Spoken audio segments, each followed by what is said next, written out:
I was playing, Lane. I did not think it polite to listen, sir. Sorry for that, for your sake. I don't play accurately. Anyone can play accurately. But I play with wonderful expression. As far as the piano is concerned, sentiment is my forte. I leave the science for life. Yes, sir. Speaking of the science of life, did you get those cucumbers cut for Lady Bracknell? Yes, sir.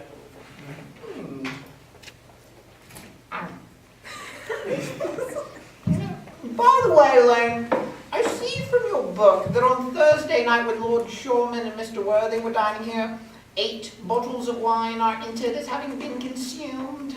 Yes, sir. 8 bottles and a pint.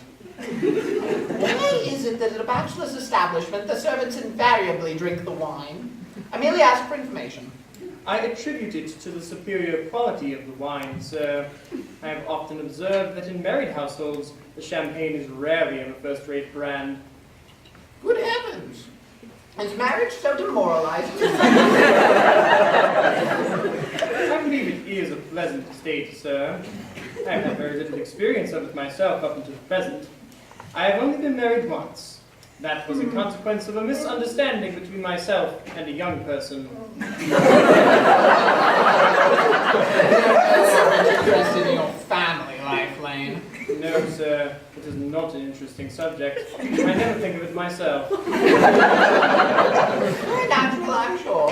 Thank you, Lane. That will be all. Yes, sir. Lane's views on marriage seem somewhat lax. Really, if the lower orders don't set us a good example, what on earth is the use of them? They seem as a class to have absolutely no sense of moral responsibility.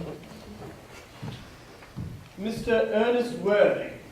My dear Earnest, what brings you up to town? Oh, pleasure, pleasure. What else should bring one anywhere? Eating as usual, I see, Algy. It is customary in good society to have some slight refreshment. 5 o'clock. Where have you been since last Thursday? In the country. What on earth do you do there? When one is in town, one amuses oneself. When one is in the country, one amuses other people. It is excessively boring. And who are the people that you amuse? Oh, neighbors, neighbors. Got nice neighbours in your part of Shropshire. Perfectly horrid. Never speak to one of them. How immensely you must amuse them. By the way, Shropshire is your county, is it not? Shropshire. Yes, of course. Hello. Why all these cups? Why cucumber sandwiches?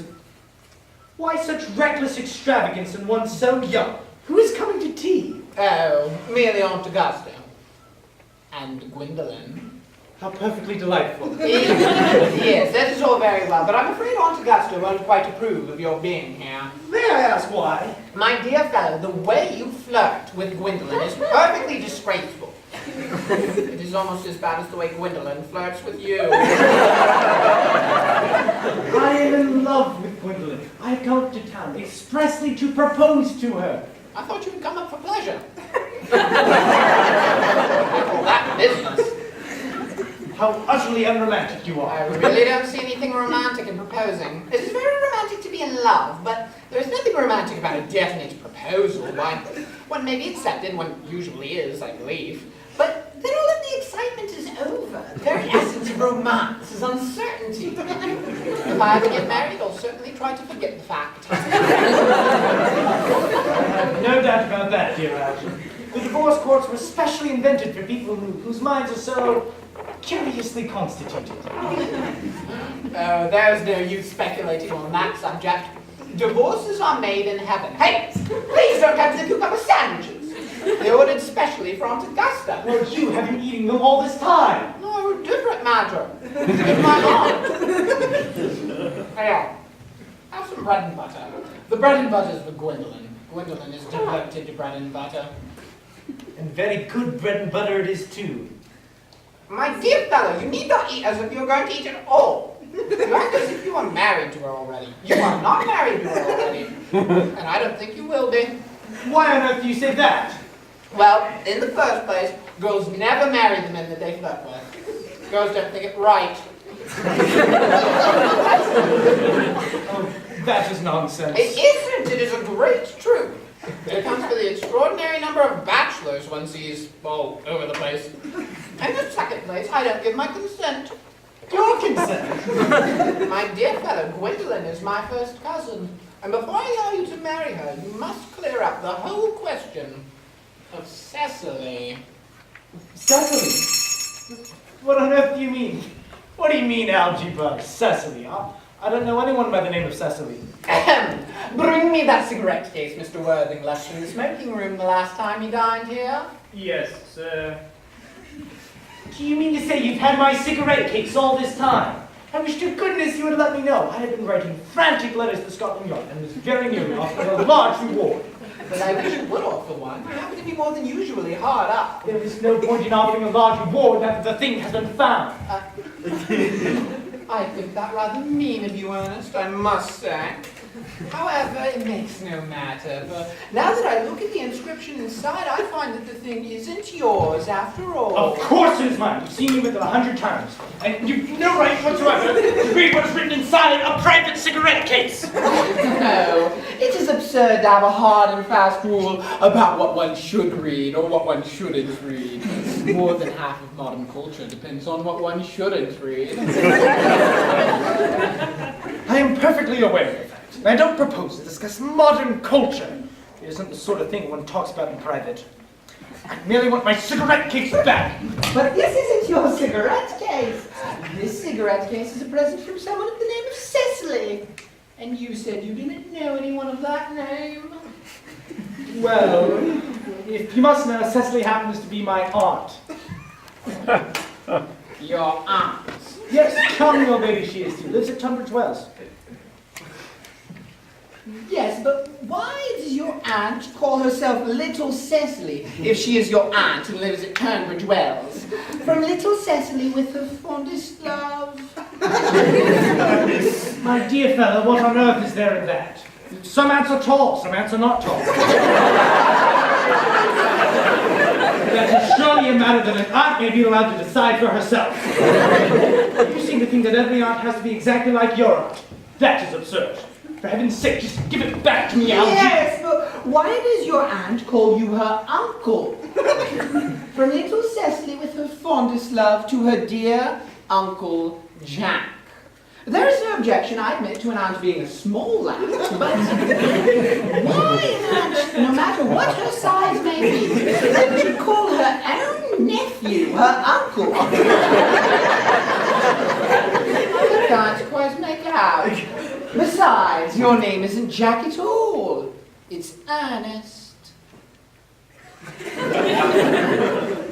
It isn't Ernest. It's Jack.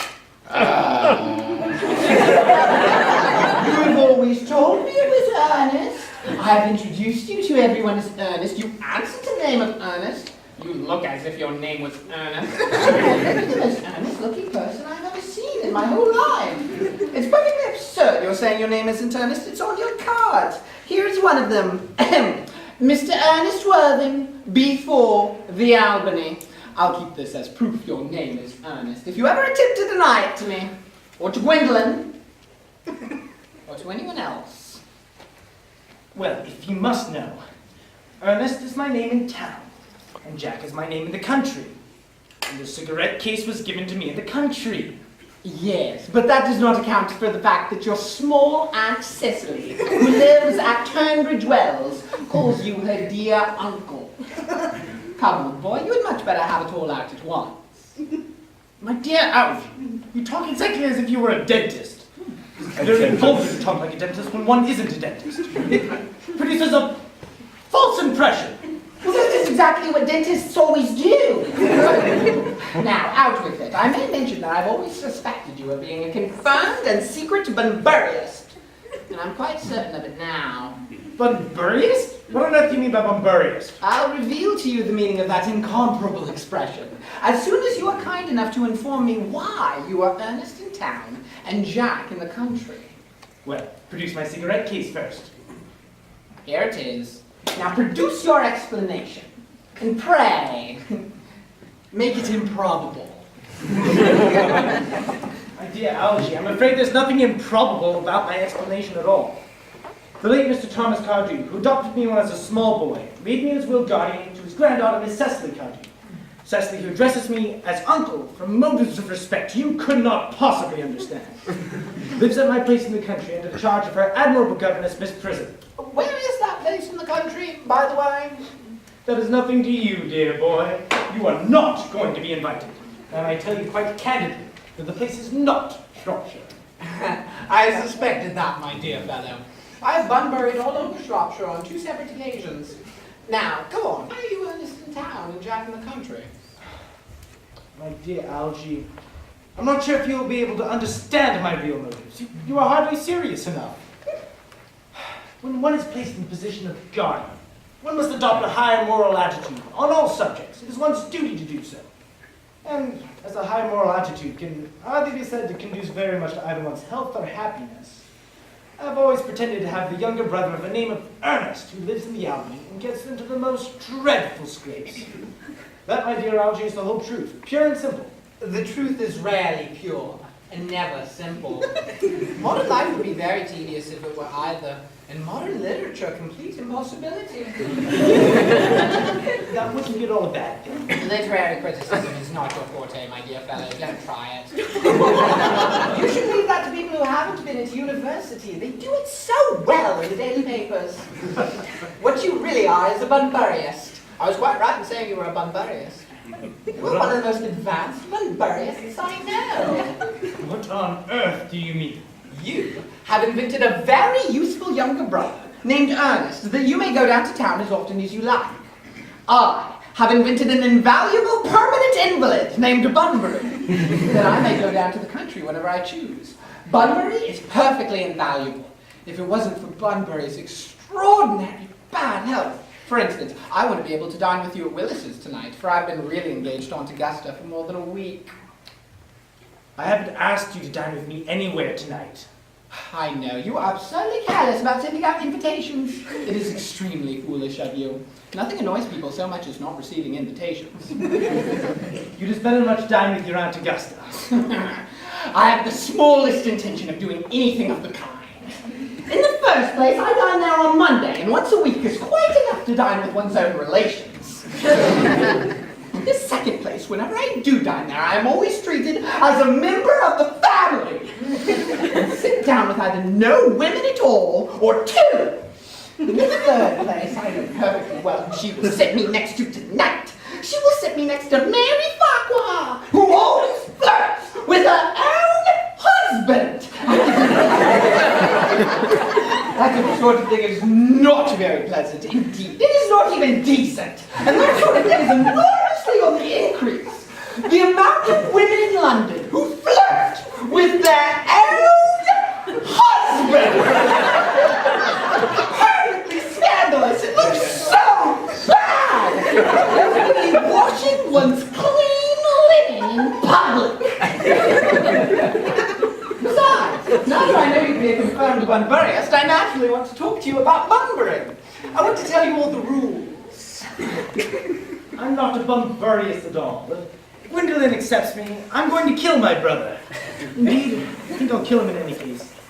Cecily has grown a little too much interested in him. It is rather a bore. So I'm going to get rid of him, and I strongly advise you do the same with with your invalid friend, who is the absurd name. Nothing will induce me to part with Bunbury. And if you ever get married, which seems to me extremely problematic, you will be very glad to know Bunbury. A man who marries without knowing Bunbury has a very tedious time of it. Oh, that is nonsense. If I marry a charming girl like Gwendolyn, who's the only girl I ever cared for in the world, I certainly won't want to know Bunbury. Then your wife will. You don't seem to realize that in married life, 3 is company and 2 is none. That is the theory that the corrupt French drama has been trying to propound for the last 50 years. Yes, and that the happy English home has proved in half the time. For goodness sake, Algy, don't try to be cynical. It's perfectly easy to be cynical. It isn't easy to be anything nowadays. Such an awful lot of beastly competition about. That must be my Aunt Augusta. Only relatives or creditors ever ring in that Wagnerian manner. Now, if I get her out of the way for 10 minutes, so that you can have an opportunity for proposing to Gwendolyn, may I dine with you, Willis, tonight? I suppose so, if you want to. Yes, but you must be serious about it. I hate people who are not serious about meals. It's so shallow of them. Lady Bracknell and Miss Fairfax. Good afternoon, dear Algernon. I hope you're behaving very well. I'm feeling quite well, Aunt Augusta. That's not quite the same thing. In fact, the two things rarely go together. Dear me, you are smart. I'm always smart. Aren't I, Mr. Worthing? You are quite perfect, Miss Fairfax. Oh, I hope I'm not that. I leave no room for development, and I intend to develop in many directions. Sorry if we are a little late, Algernon, but I was obliged to call on dear Lady Harbury. I hadn't been there since her poor husband died. I never saw a woman so altered. She looks quite 20 years younger. And now I'll have some tea and one of those nice cucumber sandwiches you promised me. Yes. Gwendolyn, won't you come and sit over here? Thanks, Mamma. I'm quite comfortable where I am. Good heavens! Lay! Why have there no cucumber sandwiches? I ordered them specially! There were no cucumbers at the market this morning. I went down twice. No cucumbers! Not even for ready money. That will do, Elaine. Thank you. Yes, sir. I am greatly distressed, Aunt Augusta, about there being no cucumbers, not even for ready money. It really makes no matter, Algernon. I had some crumpets with Lady Harbury, who seems to me to be living entirely for pleasure now. I heard her hair has turned quite gold from grief. Certainly has changed its colour, from what cause I, of course, cannot say. Thank you. I've got quite a treat for you tonight, Algernon. I'm going to send you down with Mary Farquhar. She is such a nice woman, so attentive to her husband. Thank you to watch them. I'm afraid, Aunt Augusta, I shall have to give up the pleasure of dining with you tonight, after all. I certainly hope not, Algernon. It would put my table completely out. Your uncle would have to dine upstairs. Fortunately, he is accustomed to that. It is a great disappointment to me, and I need hardly say a terrible bore. But the fact is, I've just received a telegram to say that my poor friend Bunbury, very ill again. They seem to think I should be with them. It is strange. This Mr. Bunbury seems to suffer from curiously bad health. Yes. Poor Bunbury is a dreadful invalid. Well, I must say, Algernon, that I think it is high time Mr. Bunbury made up his mind whether he was going to live or to die. This shilly-shallying with the question is absurd. Nor do I in any way approve of the modern sympathy for invalids. I consider it morbid. Illness of any kind is hardly a thing to be encouraged in others. Health is the primary duty of life. I'm always telling this to your poor uncle, but he never seems to take any notice, as far as any improvement in his ailments goes. I should be very much obliged if you would ask Mr. Bunbury, from me, to be kind enough not to have a relapse on Saturday, for I rely on you to arrange my music for me. It is my last reception, and one wants something that will encourage conversation, especially at the end of the season when everyone has practically said whatever they had to say, which in most cases was not much. I'll speak to Bunbury, Aunt Augusta. If he is still conscious, and I think I can promise you he'll be all right by Saturday. The music, of course, is a great difficulty. You see, if one plays good music, then people don't listen. But if one plays bad music, then people don't talk. However, I'll run a program I've drawn out for the occasion. If you will kindly follow me into the next room for a moment. Thank you, Algernon. It is most thoughtful of you. And I'm sure the program will be delightful after a few expurgations. French music I cannot possibly allow. People always seem to think it inappropriate and either look shocked, which is vulgar, or laugh, which is worse.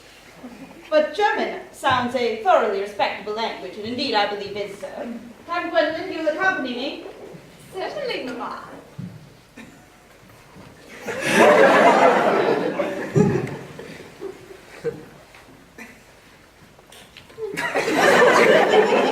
Charming day has been, Miss Fairfax. Pray don't talk to me about the weather, Mr. Worthing. Whenever people talk about the weather, I always feel quite certain that they mean something else. And that makes me so nervous. I do mean something else. I thought so. In fact, I'm never wrong. And I would like you all to take advantage of Lady Bracknell's temporary absence. I would certainly advise you to do so. Mamma has a way of coming back suddenly into a room that I've often had to speak with her about. Miss Fairfax, ever since I met you, I've admired you more than any girl I've ever met. Since I met you. Yes, I'm quite aware of the fact. And I often wish that in public at any rate you'd be more demonstrative. For me, you have always had an irresistible fascination. Even before I met you, I was far from indifferent to you. We live, as I hope you know, Mr. Worthing, in an age of ideals. The fact is constantly mentioned in the more expansive monthly magazines, and has reached the provincial pulpits, I'm told. My ideal has always been to love someone of the name of Earnest. There was something in that name that inspires my absolute confidence. From the moment Algernon first mentioned to me that he had a friend called Earnest, I knew I was destined to love you. You really love me, Gwendolyn. Passionately. Darling, you know how happy you've made me. My own Earnest.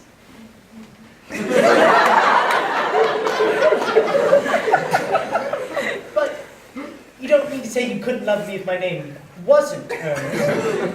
But your name is Earnest. Yes, I know it is, but supposing it was something else, do you mean to say you couldn't love me then? That is clearly a metaphysical speculation. And like most metaphysical speculation, there's very little reference at all to the actual facts of real life as we know them. Well, really, to speak perfectly candidly, I don't much care about the name of Ernest. I don't think the name suits me at all.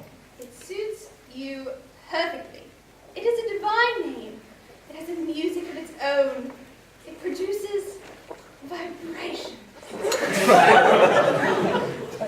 Well, really, Gwendolyn, I think there are other much nicer names. I think Jack, for instance, would be a charming name. Jack? No! There is very little music in the name Jack, if any at all, indeed. It is not thrilling. It produces absolutely no vibrations. I've known several Jacks, and they all, without exception, were more than usually plain.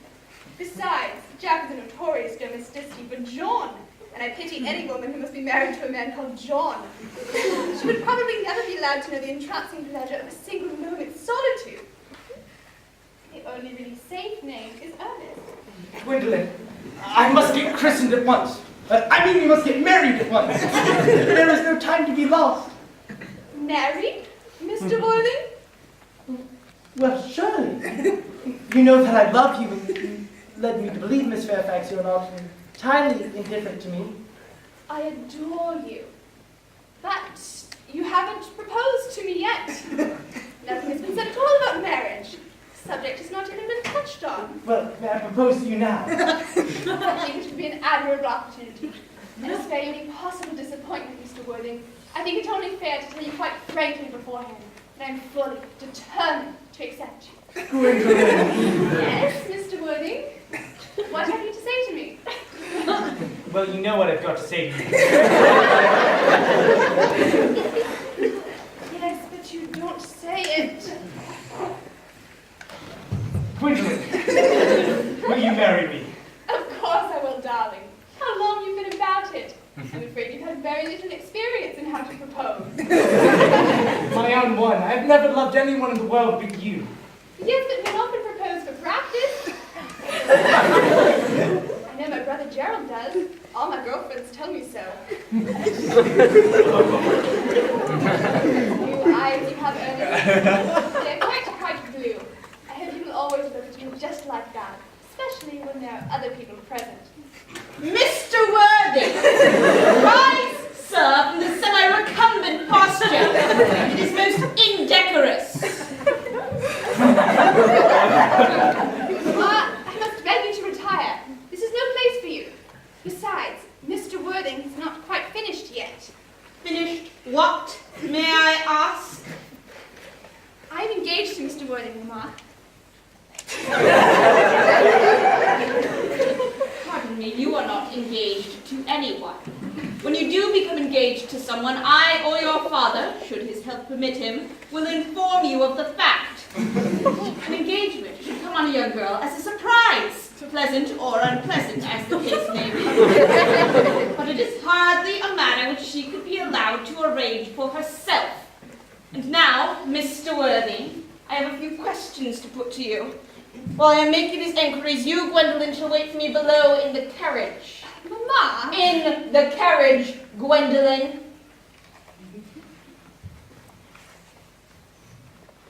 Gwendolen, the carriage!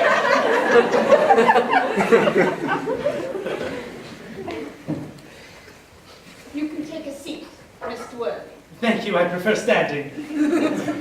I feel bound to tell you that you are not down on my list of eligible young men. Although I have the same list as the dear Duchess of Bolton has.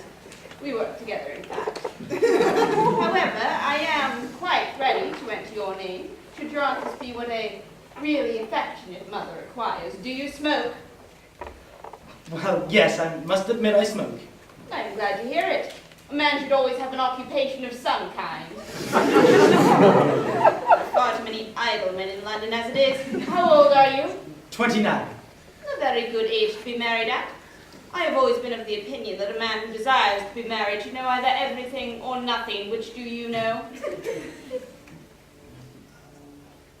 I know nothing, Lady Bracknell. I am pleased to hear it. I do not approve of anything that tampers with natural ignorance. Ignorance is like a delicate, exotic fruit. Touch it, and the bloom is gone. The whole theory of modern education is radically unsound. Fortunately, in England, at any rate, education produces no effect whatsoever.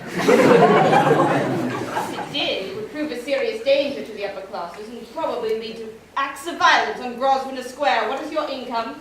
Between 7,000 and 8,000 a year. In land or in investments? In investments, chiefly.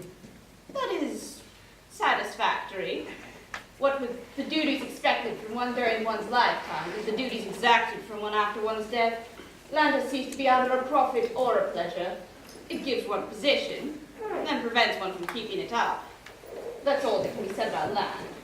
I have a country house with some land, of course, attached to it. About 1,500 acres, I believe. But I don't rely on that for my real income. In fact, as far as I can make out, the poachers are the only ones who can get anything out of it. A country house. How many bedrooms? Well, that point to be cleared up afterwards. You have a town house, I hope. A girl with a simple, unspoiled nature like Gwendolen can hardly be expected to reside in the country.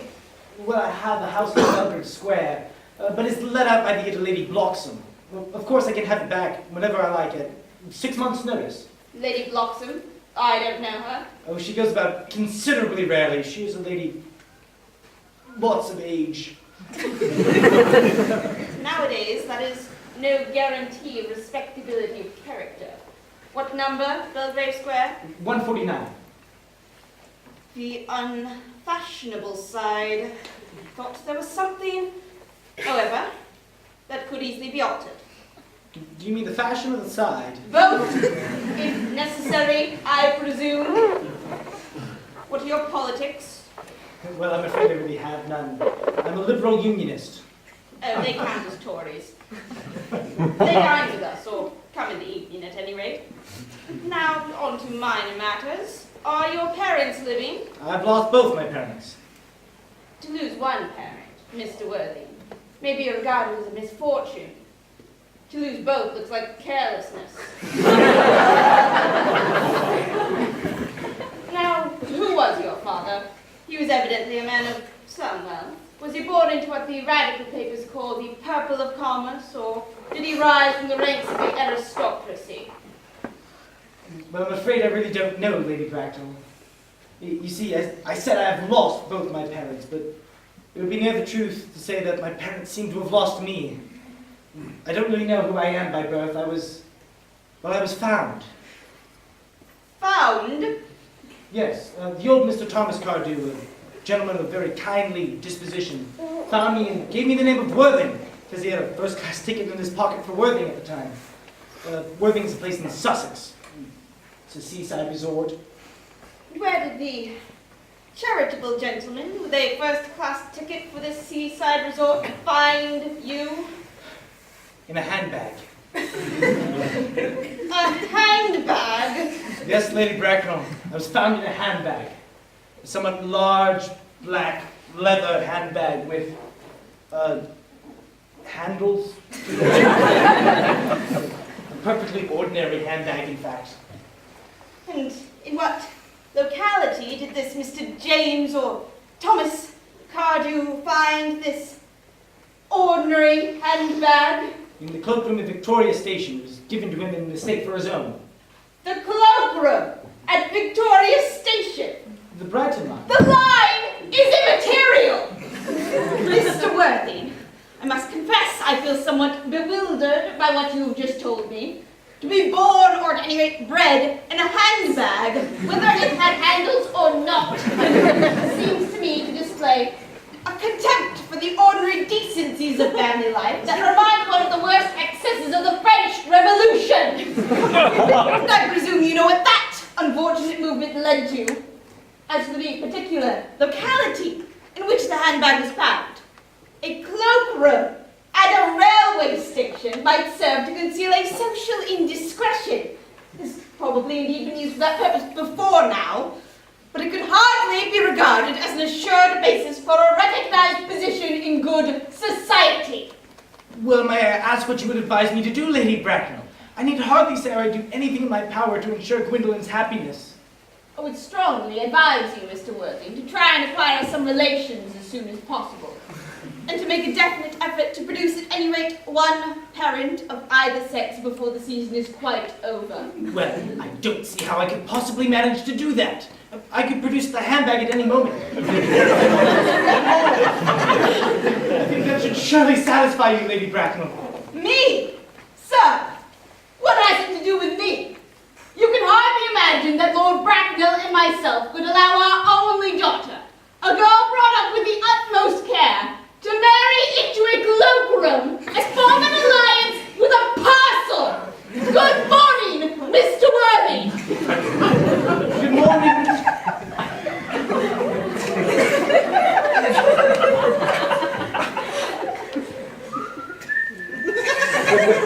Oh, for heaven's sake, don't listen to that ghastly analogy! How idiotic you are! Didn't it go off all right, old boy? You don't mean to say Gwendolyn refused you? I know that is a way she has. She's always refusing people. I think it most ill-natured of her. Oh, Gwendolyn is right as a trivet. As far as she is concerned, we are engaged. Her mother was perfectly unbearable. Never met such a gorgon. I don't really know what a gorgon is like. But I'm sure Lady Bracknell is just like one. At any rate, she is a monster without being a myth. Which I suppose is rather unfair, Algy. I beg your pardon, I suppose I shouldn't insult your aunt in that way before you. My dear fellow, I love hearing my relations abused. It is the only thing that makes me put up with them at all. Relations are merely a tedious pack of people who haven't got the remotest knowledge about how to live, nor the smallest instinct about when to die. That is nonsense. It isn't. Well, I won't argue about it. You are always arguing about things. That is what things were originally made for. Upon my word.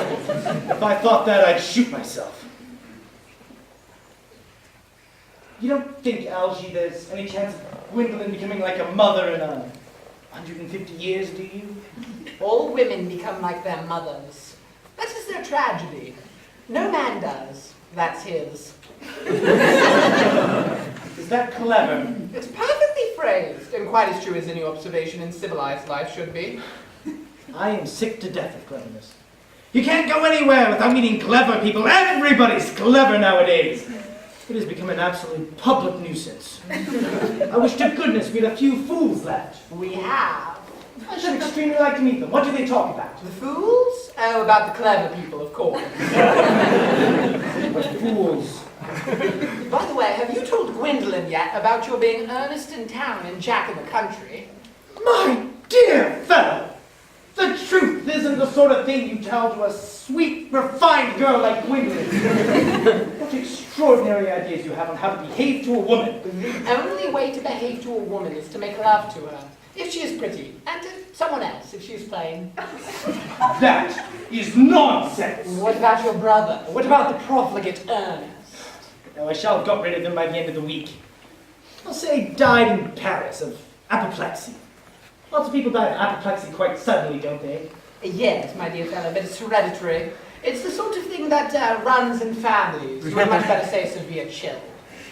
And you're sure severe chill isn't hereditary or anything of that kind? Of course it isn't. Very well then. My poor brother Ernest is carried off in Paris quite suddenly by a severe chill. Let's got rid of him. But I thought you said that Miss Cardew was a little too much interested in him. Won't she feel his loss a good deal? Oh, that won't be a problem. Cecily is not a silly, romantic girl, I am very glad to say. She has a capital appetite, goes on long walks, and pays no attention at all to her lessons.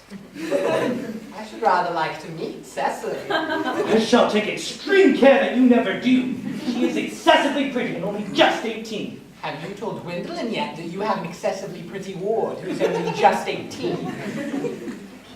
One doesn't blurt these things out to people, Algie.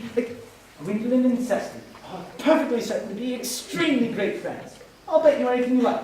Half an hour after they have met, they will be calling each other sister. Women only do that when they have called each other a lot of other things. Now,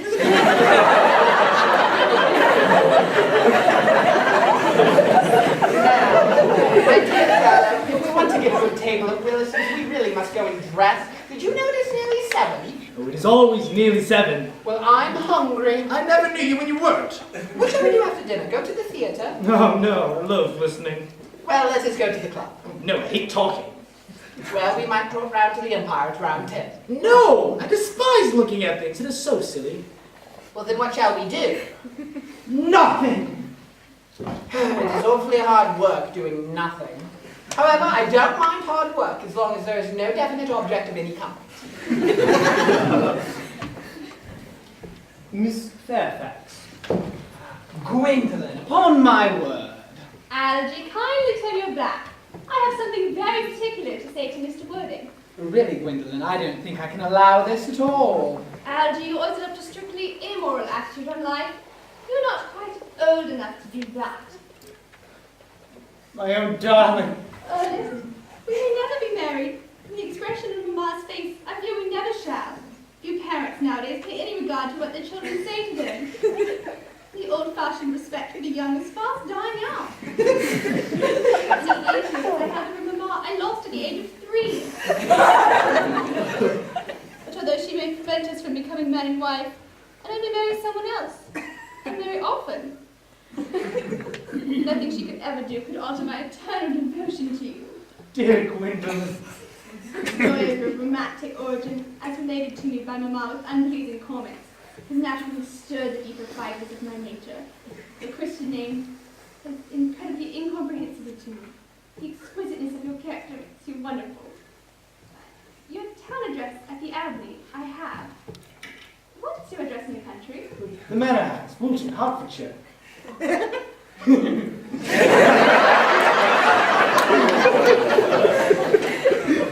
is a good postal service, I suppose. It may become necessary to do something desperate. That, of course, will require serious consideration. My own one. How long do you remain in town? Till Monday. Good. Algie, you may turn round now. Thanks, I've turned round already.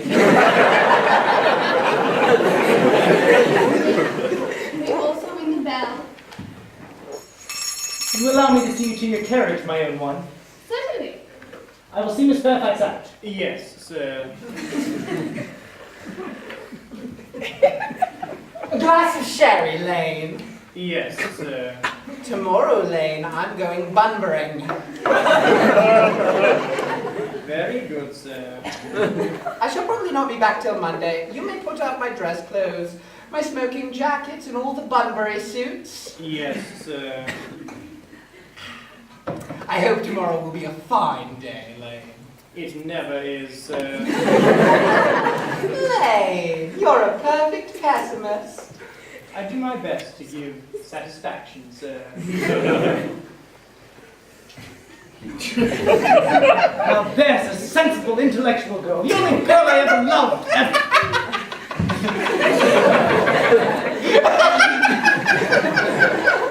What on earth are you so amused at? I'm a little anxious about my poor friend Bunbury. You don't take care. Your friend Bunbury is going to get you into a serious scrape someday. Oh, I love scrapes. They're the only things that are never serious. That is nonsense. You never say anything that isn't nonsense. Nobody ever does.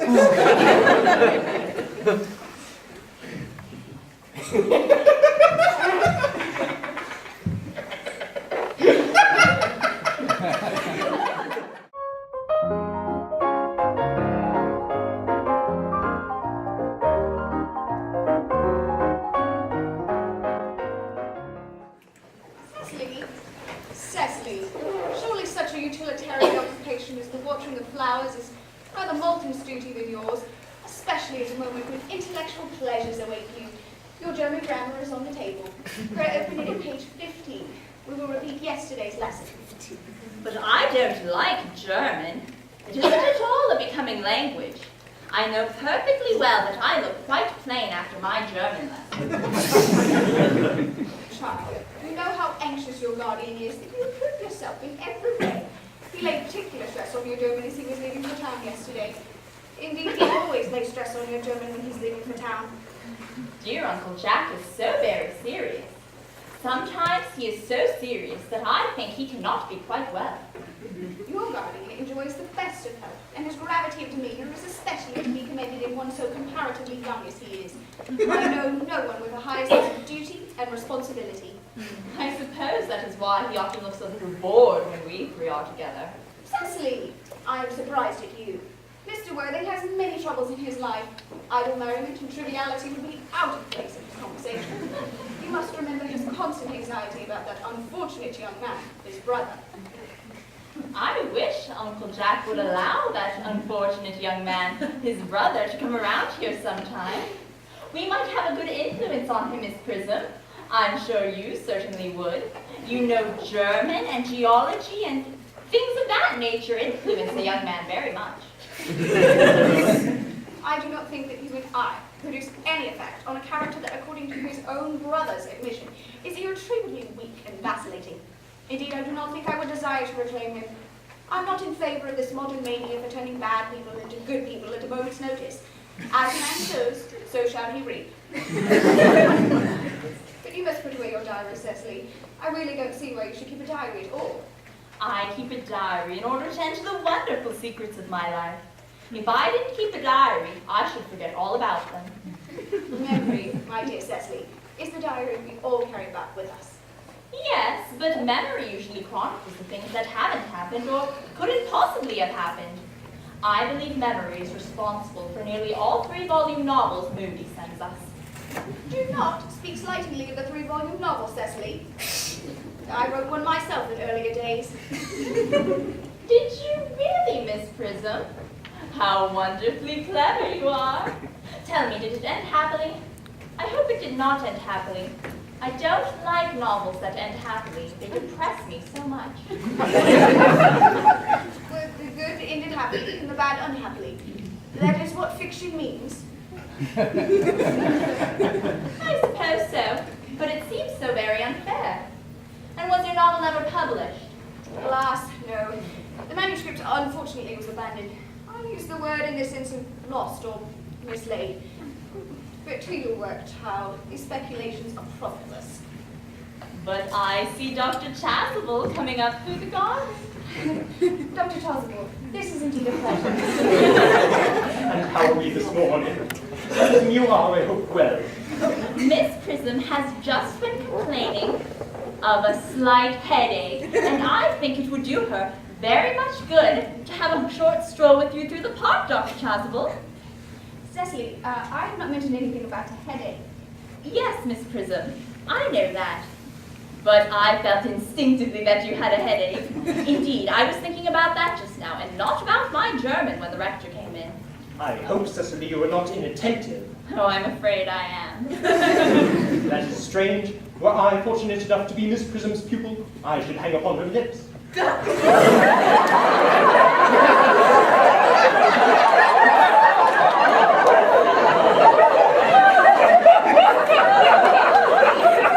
I spoke metaphorically. My metaphor was drawn from bees.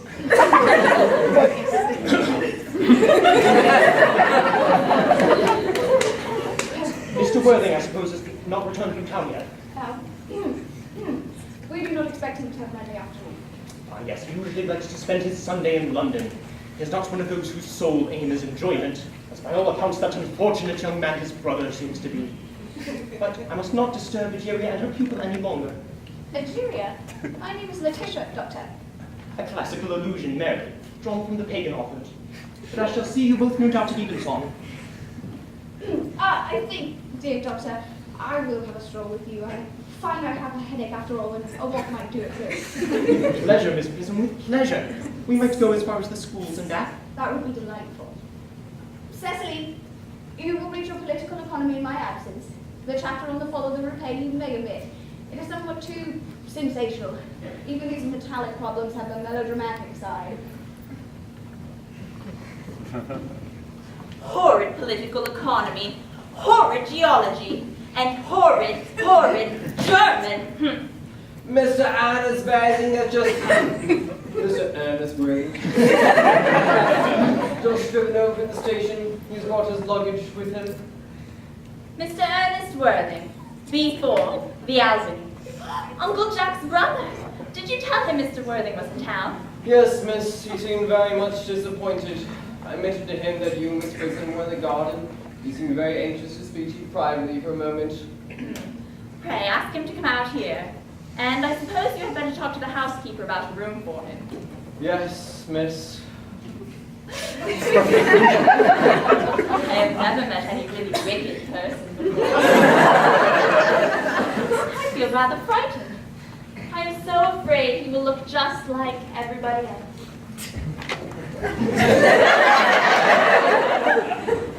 He does.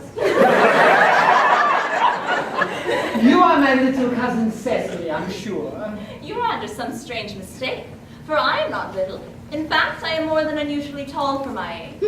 But I am your cousin Cecily. And you, I see from your card, are my Uncle Jack's brother, my cousin Ernest. My wicked cousin Ernest.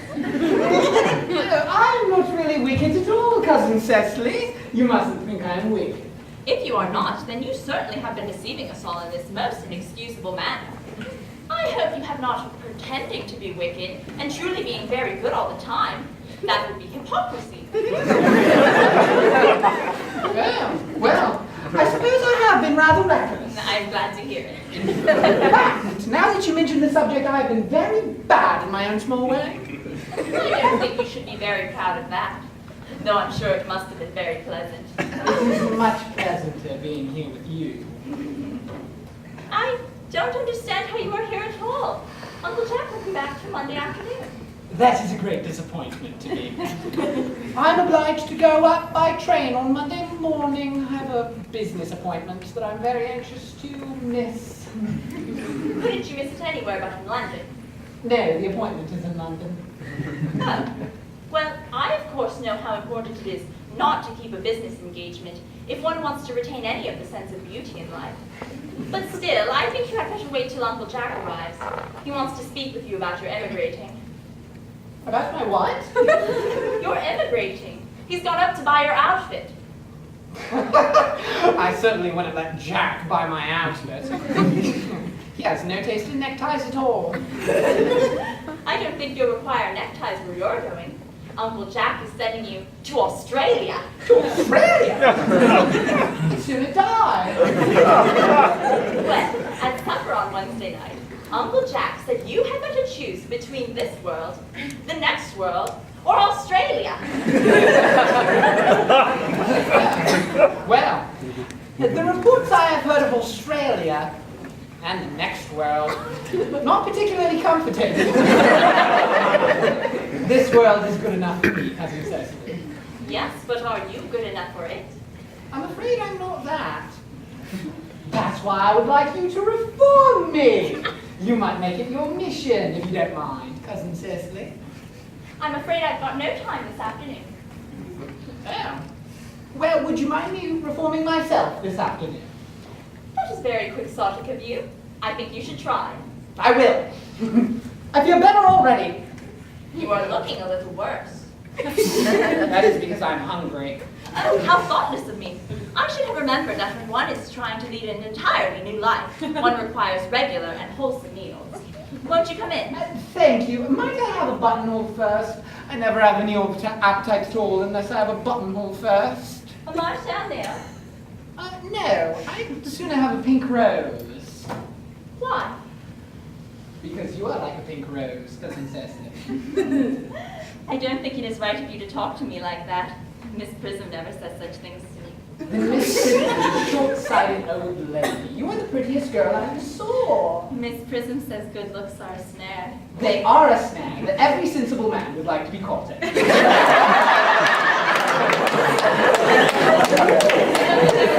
a sensible man. I shouldn't know what to talk with him about.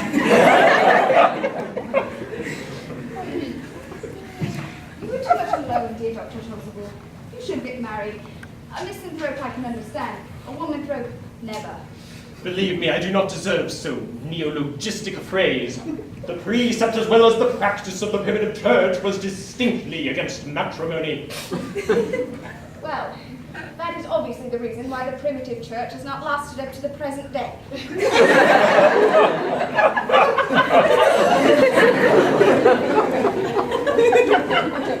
And you do not seem to realize, dear doctor, that by persistently remaining single, a man converts himself into a permanent public temptation.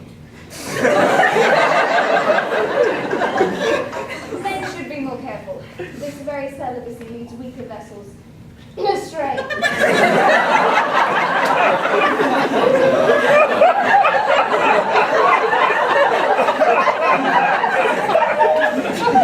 But is a man not equally attractive when married? No married man is attractive, except to his wife. And often I've been told not even to her. That depends on the intellectual sympathies of the woman. Maturity can be depended upon. Ripeness can be trusted. Young women agree.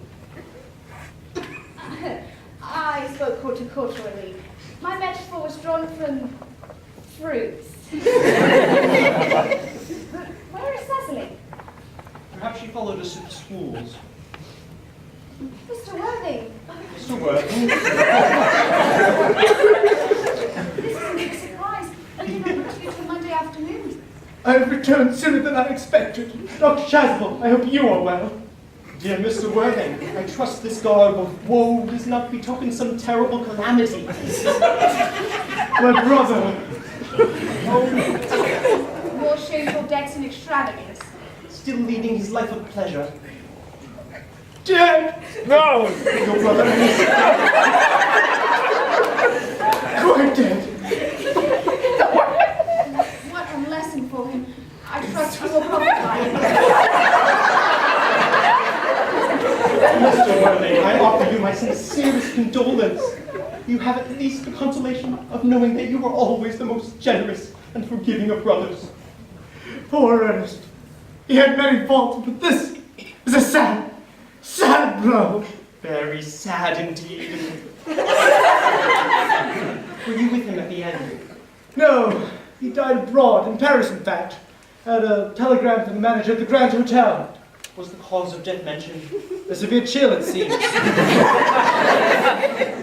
As a man sows, so shall he reap. charity, dear Miss Prism, charity. None of us are perfect. I myself am peculiarly susceptible to checkers. Will the internment take place here? No, it seems to have expressed a desire to be buried abroad in Paris. In Paris? I fear that hardly points to any very serious state of mind at the last. You would no doubt wish me to make some slight allusion to this tragic domestic affliction next Sunday. My sermon on the meaning of the manna of the wilderness can be adapted to almost any occasion. Or, as in the present case, distressing. I have preached it at harvest celebrations, christenings, confirmations, on days of humiliation, and festal days. The last time I delivered it was in the cathedral, as a charity sermon on behalf of the Society for the Prevention of Discontent Among the Upper Orders. The bishop who was present was much struck by some of the analogies I drew. That reminds me, you mentioned christenings, I think, Dr. Chasuble. I suppose you know how to christen all right. I mean, you are continually christening, aren't you? It is, I regret to say, one of the rector's most constant duties in this parish. I've often spoken to the poorer classes on the subject, but they don't seem to know what thrift is. Is there any particular infant in whom you are interested, Mr. Worthing? Your brother was, I believe, unmarried, was he not? Oh, yes. Well, people who live entirely for pleasure usually are. But it's not for any infant that I wish to be christened. No, I am very fond of infants. No, I would like to be christened myself. This afternoon, if you've got nothing better to do. But surely, Mr. Worthing, you have been christened already. I don't remember anything about it. But have you any grave doubts on the subject? I certainly intend to have. Of course, I don't know whether the thing would bother you in any way if you think I'm a little too old now. Not at all. The sprinkling and indeed the immersion of adults is a perfectly canonical practice. Immersion? You need have no apprehensions. Sprinkling is all that is necessary, or indeed I think advisable. Our weather is so changeable. At what hour would you wish the ceremony performed? Oh, I might trot round about 5 if that would suit you. Perfectly. Perfectly. In fact, I have 2 similar ceremonies to perform at that time. A case of twins that occurred in one of the outlying cottages on your own estate. Poor Jenkins the carter, a most hard-working man. I don't see much fun in being christened alongside other babies. It would be childish. Would 5:30 do? Admirably. Admirably. And now, dear Mr. Worthing, I shall intrude no longer into a house of sorrow. I would merely beg you not to be too much bowed down by grief. It seemed to us bitter trials are often blessings in disguise. This seems to me a blessing of an extremely obvious kind. Oh, Uncle Jack, I am so pleased to see you back. But what horrid clothes you have on. Do go and change them. Cecily! My child. Dear Uncle Jack, what is the matter? Do look happy. You look as if you had a toothache. And have I got a surprise for you? Who do you think is in the dining room? Your brother! Who?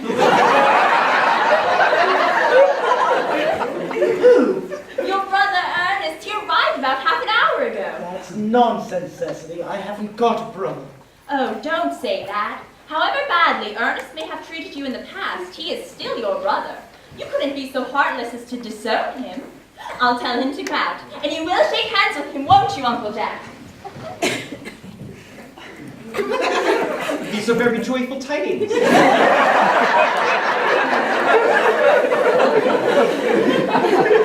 After we'd all been resigned to his loss, his sudden return seems peculiarly distressing. My brother is in the dining room. I don't know what it all means. I think it is perfectly absurd. Oh.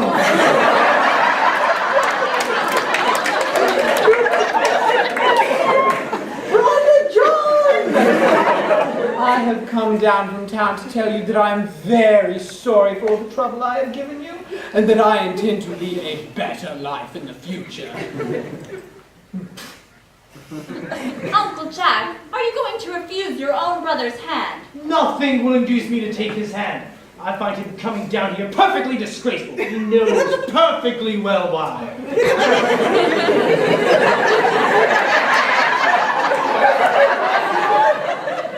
Uncle Jack, do be nice. There is some good in everyone. Ernest has just been telling me about his poor invalid friend, Mr. Bunbury. He visits so often, and surely comfort in someone who leaves the pleasures of London to sit by a bed of pain. Oh, he's been talking about Bunbury, has he? Yes, he has told me all about Mr. Bunbury and his terrible state of health. Well, I won't have him talk to you about Bunbury or about anything else. It's enough to drive one perfectly frantic. Of course, I admit that all the faults were on my side, but I must say I think Brother John's coldness particularly painful. I had expected a more enthusiastic welcome, especially considering it is the first time I have been here. Uncle Jack, if you do not shake hands with Ernest, I will never forgive you. Never forgive me. Never, never, never.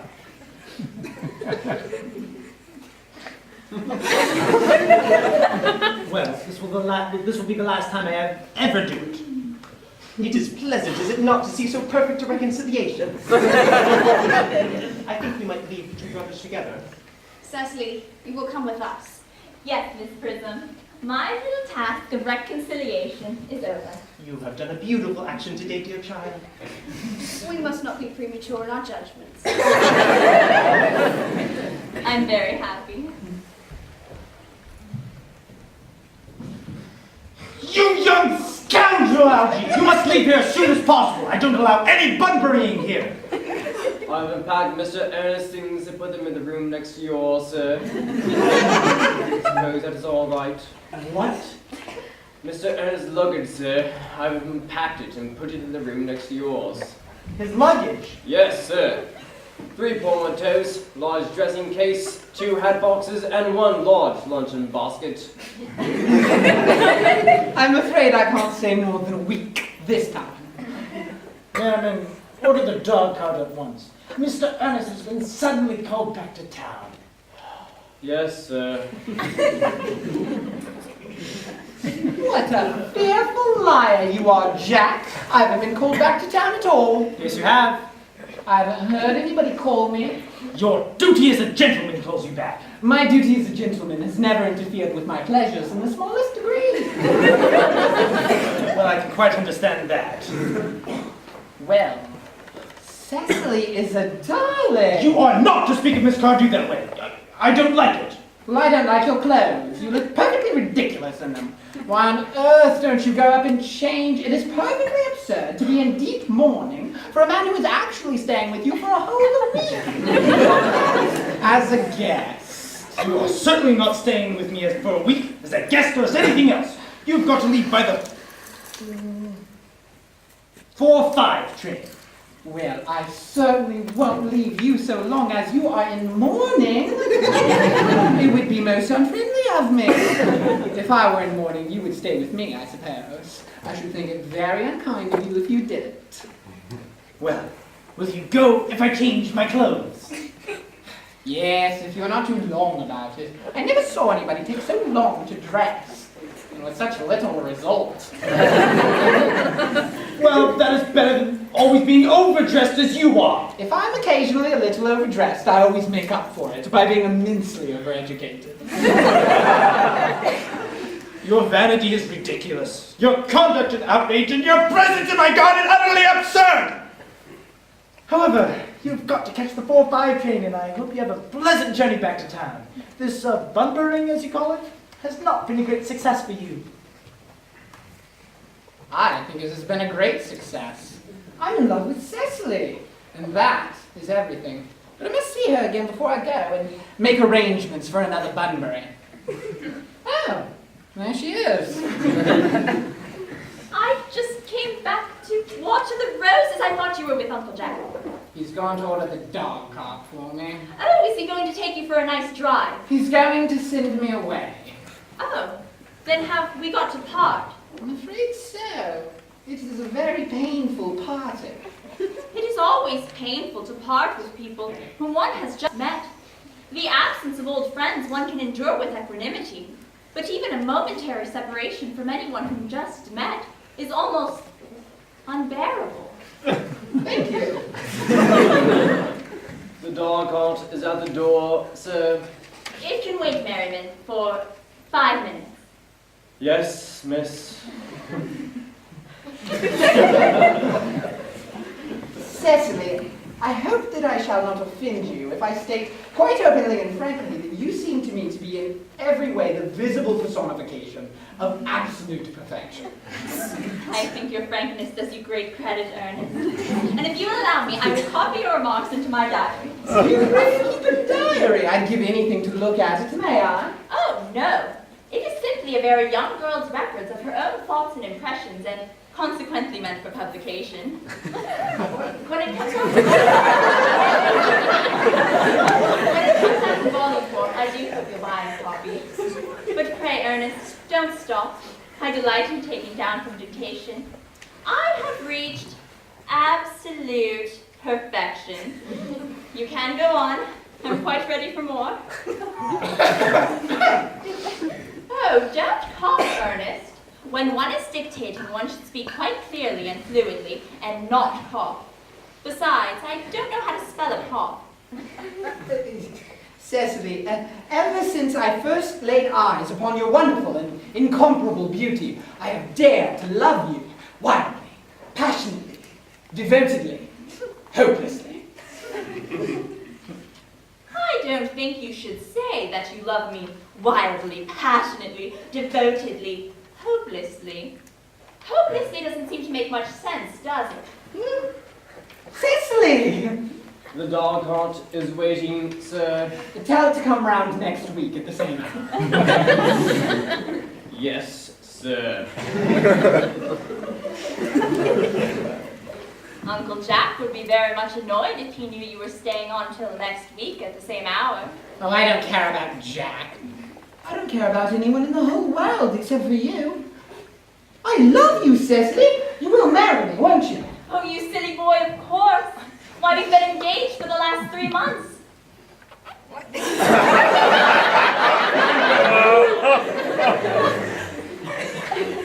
For the last 3 months? Yes, it will be 3 months on Thursday. But how? Did we become engaged? Well, ever since dear Uncle Jack first mentioned to us that he had a younger brother who was very wicked and bad, you, of course, formed the chief topic of conversation between myself and Miss Prism. And, of course, any young man who is much talked about is always very attractive. One feels there's something must be in him after all. I dare say it was foolish of me, but I fell in love with you, Ernest. Darling, but, how is the engagement actually settled? Well, on the 14th of February last, worn out by your entire ignorance of my existence, I determined to end the matter, and after a long, hard struggle, I accepted you under this dear old tree here. Oh, and the next day I went out and I bought this ring in your name, and here is the true lover's bangles knot I promised you always to wear.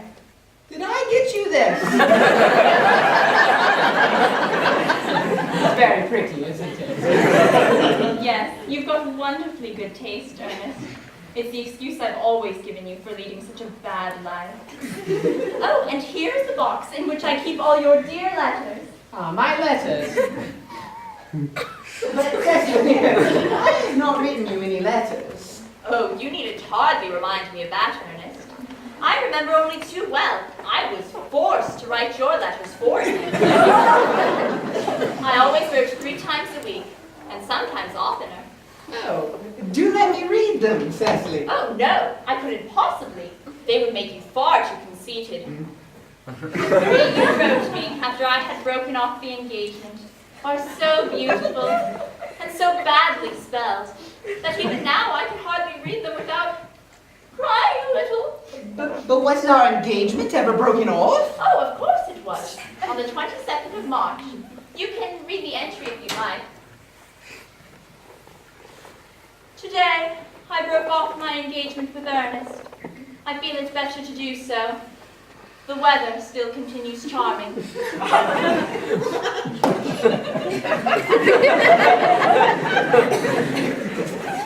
why on earth did you break it off? What have I done? I've done nothing. At all. Dear Cecily, I'm very much hurt to hear that you broke it off, particularly when the weather was so charming. Well, it would have hardly been a really serious engagement if I hadn't broken it off At least once. But I forgave you before the week was out. What an angel you are, Cecily. My dear romantic boy. I hope your hair curls naturally, does it? Yes, darling, with a little help from others. Oh, I'm so glad. You won't break off our engagement again, will you, Cecily? Oh, no, I couldn't possibly, now that we have actually met. Besides, of course, there's the question of your name. Yes. Of course. Oh, you mustn't laugh at me, Ernest. But it has always been such a girlish dream of mine to love someone whose name was Earnest. The name inspires absolute confidence. I pity any poor young woman who is married to a man not called Earnest. Do you mean to say you couldn't love me if I had some other name? But what other name? Oh, any name you like. Algernon, for instance. I don't like the name Algernon. Well, my own dear, sweet, loving little darling, I really can't see why you should object to the name of Algernon. It is not at all a bad name. In fact, it is a rather aristocratic name. More than half the chaps that get into bankruptcy are called Algernon. But seriously, Cecily, if my name was Algie, couldn't you love me? I might respect you, Ernest. I might admire your character. But I am afraid that I could not give you any of my undivided attention.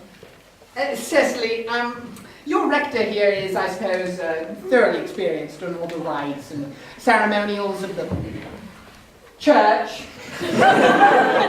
Oh yes, Dr. Chasuble is a most learned man. He has never written a single book, so you can imagine how much he knows. I must see him at once on a most important christening. I mean on a most important business. Oh? I shan't be away more than half an hour. Considering that we have been engaged since February the 14th, and that I have only met you today for the first time, I think it is rather hard that you should leave me for such long a period as half an hour. Couldn't you make it 20 minutes? I'll be back in no time. What an impetuous boy he is. I like his hair so much. I must enter his proposal into my diary. Miss Fairfax is here to see Mr. Worthing on most important business. Isn't Mr. Worthing in his library? Mr. Worthing left in the direction of the rectory some time ago. Pray, ask the lady to come out here. Mr. Worthing is sure to be back soon. And you can bring tea. Yes, miss. Miss Fairfax. I suppose one of the many elderly women associated with Uncle Jack and some of his philanthropic work in London. I don't quite like women who are interested in philanthropic work. I think it is so forward of them. Miss Fairfax. Pray, let me introduce myself to you. My name is Cecily Cardew. Cecily Cardew. What a very sweet name. Something tells me we're going to be great friends. I like you already, more than I can say. My first impressions of people are never wrong. How very kind of you to like me after we have known each other for such a comparatively short amount of time. Pray, sit down. I may call you Cecily, may I not? With pleasure. And you will always call me Gwendolyn, won't you? If you wish. Then that is all quite settled, is it not? I hope so.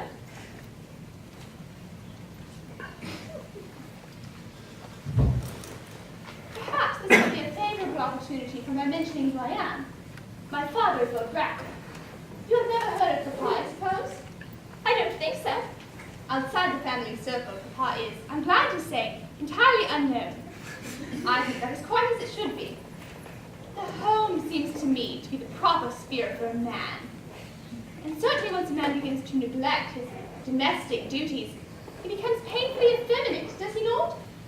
And I don't like that. It makes men so terribly attractive. Cecily, Mamma, whose views on education are remarkably strict, has brought me up to be extremely short-sighted. It is part of her system. Would you mind my looking at you through my glasses? Oh, not at all. I am very fond of being looked at.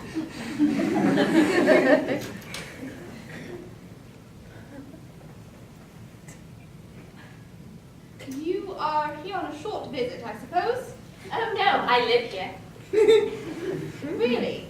Your mother, no doubt, with some female relative of advanced years, resides here also? Oh no, I have no mother, nor in fact any relations. Indeed. My dear guardian, with the assistance of Miss Prism, has the arduous task of looking after me. Your guardian? Yes, I'm Mr. Worthing's ward.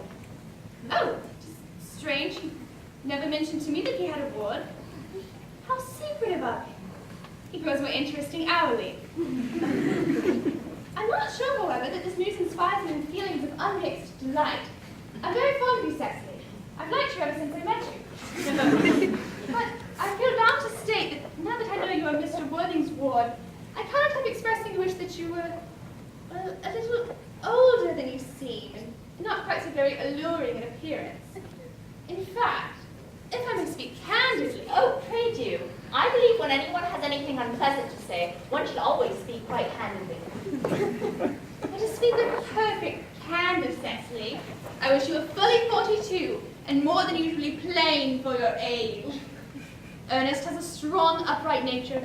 He's the very soul of truth and honor. Disloyalty would be as impossible to him as deception. But even men of the noblest possible moral character are still extremely susceptible to the influence of the physical charms of others. Modern, no less than ancient history, supplies us with many most painful examples of what I refer to. If it were not so, indeed, history would be quite unreadable. Gwendolyn, did you say Ernest? Yes. Oh, but it is not Mr. Ernest Worthing who is my guardian. It is his brother, his elder brother. Ernest never mentioned to me that he had a brother. I am sad to say they have not been on good terms for quite some time. But that accounts for it. And now that I think of it, I've never heard any man mention his brother. The subject seems distasteful to most men. Cecily, you've lifted a load from my mind. I was growing almost anxious. It would have been terrible if any cloud had come across a friendship like ours, would it not? Of course, you are quite sure that it is not Mr. Ernest Worthing who is your guardian? Quite sure. In fact, I'm going to be his. I beg your pardon? Oh, dearest Gwendolyn, there is no reason why I should keep it a secret to you. Our little county newspaper should chronicle the fact next week. Mr. Ernest Worthing and I are engaged to be married. I'm afraid there must be some slight error, my darling Cecily. Mr. Ernest Worthing is engaged to me. The announcement will appear at the Morning Post on Saturday at the latest. You must be under some strange mistake, for Ernest proposed to me exactly 10 minutes ago.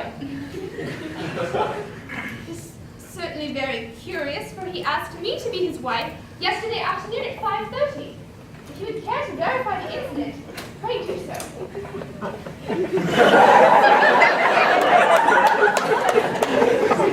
I never travel without my diary. One should always have something sensational to read in the train. I'm so sorry, dear Cecily, if there's any disappointment to you, but I'm afraid I have the prior claim. It would distress me more than I can tell you, dearest Gwendolyn, if it brought you any mental or physical anguish. But I feel bound to point out that since Ernest proposed to you, he has clearly changed his mind.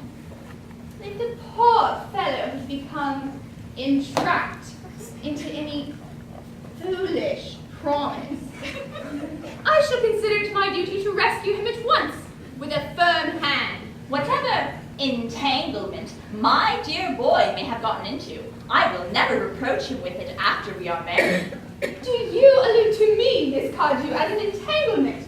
You are presumptuous. On an occasion of this kind, it becomes more than a moral duty to speak one's mind. It becomes a pleasure. Are you suggesting, Miss Fairfax, that I entrapped Ernest into an engagement? How dare you? This is no time for wearing the shallow mask of manners. When I see a spade, I call it a spade.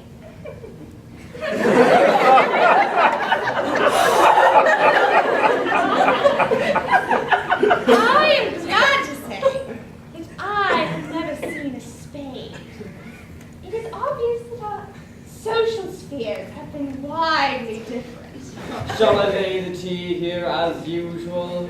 Yes,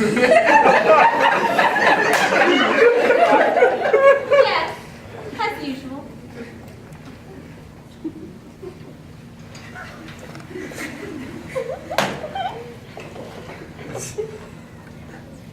Are there any interesting walks in the vicinity, Miss Cardew? Oh yes, a great many. From the top of one of the hills quite close, one can see 5 counties. 5 counties? I don't think I should like that. I hate crowds. I suppose that is why you live in town.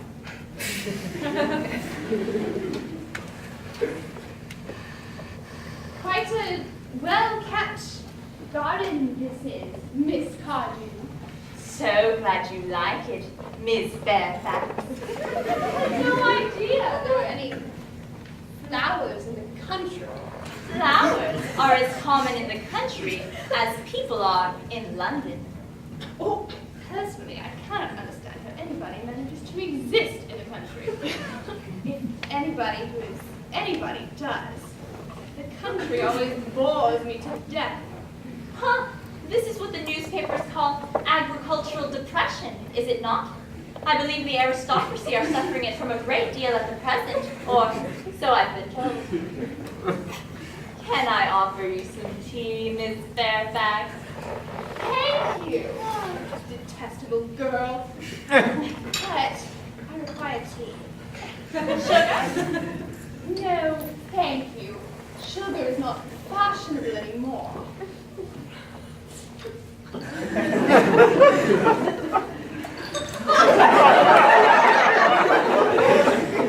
Cake or bread and butter? Oh, bread and butter, please. Cake is rarely seen in the best houses nowadays.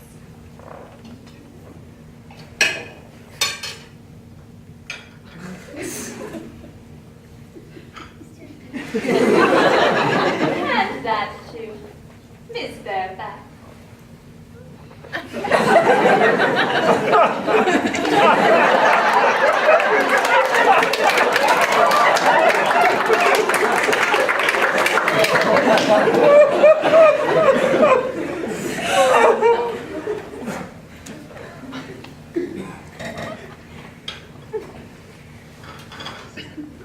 You have filled my tea with lots of sugar. And though I asked most distinctly for bread and butter, you have given me cake. I am known for the gentleness of my disposition and the extraordinary sweetness of my nature. But I warn you, Miss Cardew, you may go too far. To save my poor, innocent, sweet, trusting boy from the machinations of any other girl, there are no lengths to which I would not go. From the moment I saw you, I distrusted you. I felt that you were false and deceitful. I am never deceived in such matters. My first impressions of people are invariably right. It seems to me, Miss Fairfax, that I am trespassing on your valuable time. No doubt you have many other calls of a similar nature to make in the neighborhood. Ernest! Dear Gwendolyn! A moment. May I ask if you are engaged to be married to this young lady? To dear little Cecily? Of course not. What could have put such an idea in your pretty little head? Thank you. You may. I knew there must be some misunderstanding. Miss Fairfax, for the gentleman whose arm is present round your waist, is my dear guardian, Mr. John Worthing. I beg your pardon. This is Uncle Jack. Jack. Here is Ernest. My own one. Can I ask if you are married to this young lady? To what young lady? Oh, good heavens!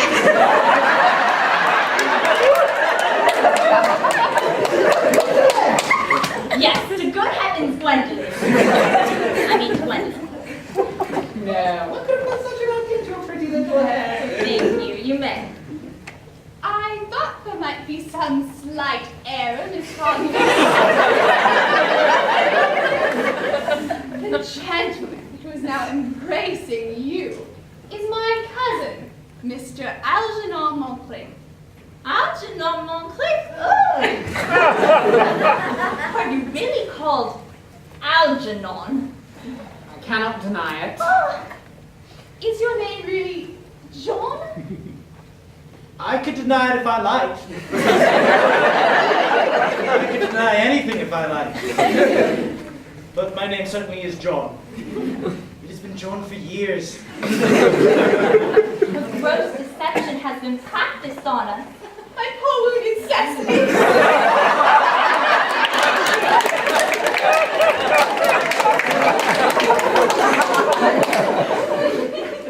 You will call me sister, will you not?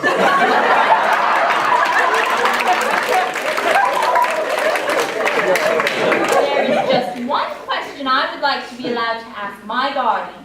An admirable idea. Mr. Worthing, there is just one question I would like to be permitted to put to you. Where is your brother Ernest?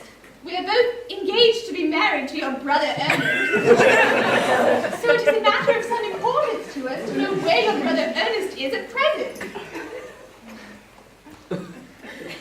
Gwendolyn, Cecily, it is very painful for me to be forced to speak the truth. It is the first time in my life I've ever been reduced to such a painful position. And I'm really quite inexperienced in doing anything of the kind. But I must tell you quite frankly, I have no brother Ernest.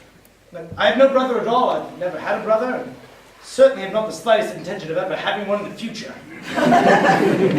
No brother at all. None. Have you never a brother of any kind? Never, not even of any kind. I'm afraid it is quite clear, Cecily, that neither of us engaged to be married to anyone. It certainly is a sad position for a young girl to find herself in, isn't it? Let us go into the house. They will hardly venture to come after us there. No, men are so cowardly, aren't they?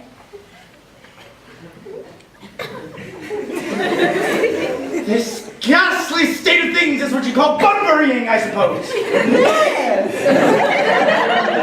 And a perfectly wonderful Bunbury it is, too. The most wonderful Bunbury I've ever had in my whole life. You've no right whatsoever to bunbury here! That is absurd. One has a right to Bunbury wherever one chooses. Very serious Bunburyist knows that. Serious bunburyist? Good heavens. One must be serious about something if one wants to have any entertainment in life. I happen to be serious about Bunbury. What on earth you are serious about, I haven't the remotest idea. About everything, I should fancy. You have such an absolutely trivial nature. Well, the only small satisfaction I have in all of this wretched business is that your friend Bunbury is quite exploded. You won't be able to run down to the country quite so often as you used to do, dear Algie. A very good thing, too. Your brother is looking a little off colour, isn't he, dear Jack? You won't be able to run down to London quite so often as your wicked custom was. And not a bad thing, either. As for your conduct towards Miss Cardew, I find your taking in a sweet, simple, innocent girl like that to be perfectly inexcusable, to say nothing of the fact that she is my ward. I can see no possible defense for your deceiving a brilliant, clever, thoroughly experienced girl like Gwendolyn. To say nothing of the fact that she is my cousin. I wanted to be engaged to Gwendolyn. I love her, that is all. Well, I simply wanted to be engaged to Cecily. I adore her. There is certainly no chance of your marrying Miss Cardew. I don't think there's much likelihood, Jack, of you and Mrs. Fairfax being united. Well, that is no business of yours. If it was my business, I wouldn't talk about it. It is very vulgar to talk about one's business. Nobody ever does, except for stockbrokers and people like that, and then only at dinner parties. How you can sit there calmly eating muffins while we are in this horrible trouble I can't make out. You seem to me to be perfectly heartless. Well, I can't eat muffins in an agitated manner. The butter would probably get on my cuffs. One must always eat muffins quite calmly. It's the only way to eat them. This is perfectly heartless for eating muffins at all under the circumstances. When I am in trouble, eating is the only thing that consoles me. Indeed, when I'm in really great trouble, as anyone who knows me intimately will tell you, I refuse everything. Except for food and drink. At present, I'm eating muffins because I'm unhappy. Besides, I'm particularly fond of muffins. Well, that is no reason why you should eat them all in that greedy way. Oh, I wish you'd have tea cake instead. I don't like tea cake. Good heavens! I suppose a man made his own muffins in his own garden! But you just said it was perfectly harmless to eat muffins. I said it was perfectly harmless of you under the circumstances. That is a very different thing. That may be, but the muffins are the same. How is she? I wish to goodness you would go. You can't possibly ask me to go without having dinner. I never go without my dinner. It's absurd. Nobody ever does. Except for vegetarians and people like that. Besides, I've made arrangements with Dr. Chasuble to be christened at 6:15 under the name of Earnest. My dear fellow, the sooner you give up on that nonsense, the better. I made arrangements with Dr. Chasuble this morning to be christened myself at 5:30. I naturally will take the name of Earnest. Gwendolyn would wish it. People can't be christened Earnest. That is absurd. Besides, I have a perfect right to be christened if I like. There is no evidence at all that I was ever christened by anyone. I should think it extremely probable I never was. And so does Dr. Chasuble. It is perfectly different in your case. You have been christened already. Yes, but I've not been christened for years. Yes, you have been christened. That is the important thing. Quite so I know my constitution can stand it. If you are not quite certain about your having ever been christened, I must say, I think it rather dangerous you're venturing upon it now. It might make you very unwell. You can hardly have forgotten that someone very closely connected to you was very nearly carried off this week in Paris by a severe chill. You said so yourself. A severe chill is not hereditary. It used to be, I know, but I dare say it is now. Science is always making wonderful improvements these days. That is nonsense. You're always talking nonsense. Jack, you're at the muffins again. I wish you wouldn't. There are only 2 left. But you don't particularly want muffins. But I hate tea cake. Then why on earth do you allow tea cake to be served up to your guests? What ideas you have of hospitality. Algernon, I don't want you here. I've already asked you to go. Why don't you go?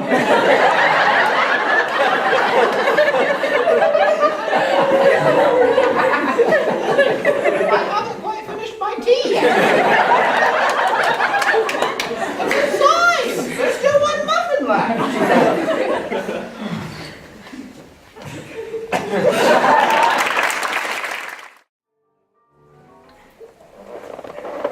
The fact that they did not follow us at once into the house, as anyone else would have done, seems to me to show they have some sense of shame left.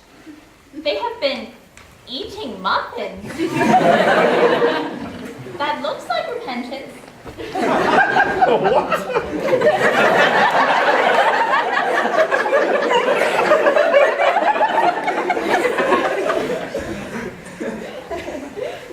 You don't seem to notice us at all. Couldn't you cough? But I don't have a cough. Oh, they're looking at us. What effrontery. They're approaching. That's very forward of them. Let us preserve a dignified silence. Certainly. It's the only thing to do now.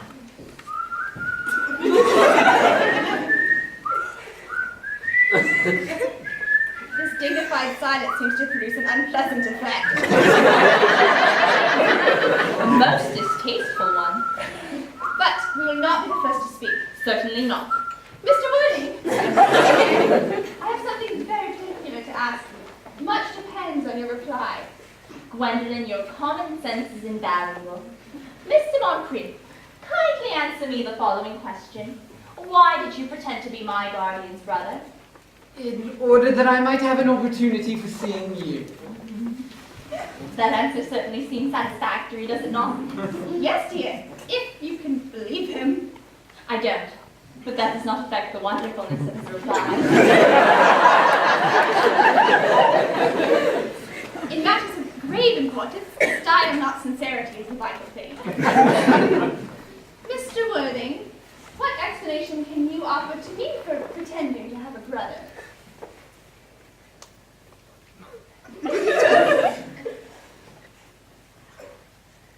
Was it in order that you might have an opportunity of coming up to town to see me as often as possible?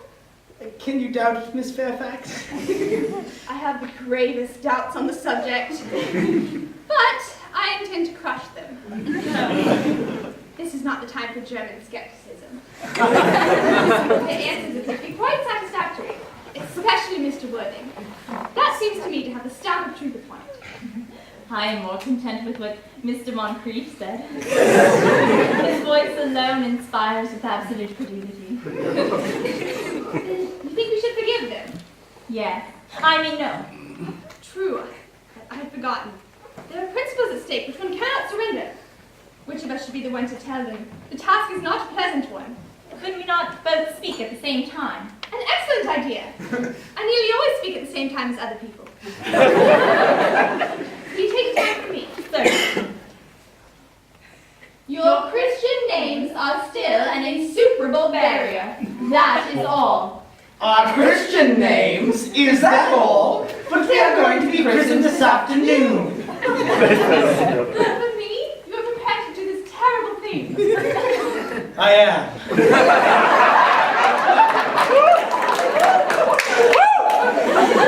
See, you are ready to take on this fearful ordeal. I am.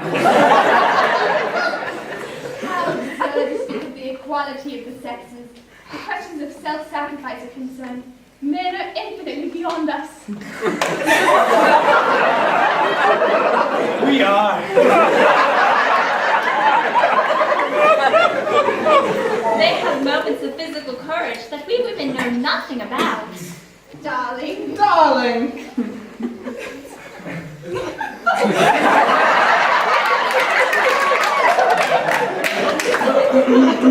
Lady Bracknell.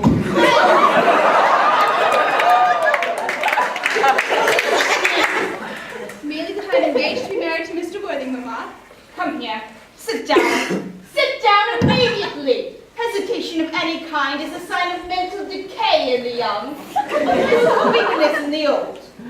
Apprised, sir, of my daughter's sudden flight by her trusty maid, whose confidence I purchased by means of a small coin, I followed her at once by a luggage train. Her unhappy father is, I am glad to say, under the impression that she is attending a more than usually lengthy lecture by the University Extension Scheme on the influence of a permanent income on thought. I do not propose to undeceive him.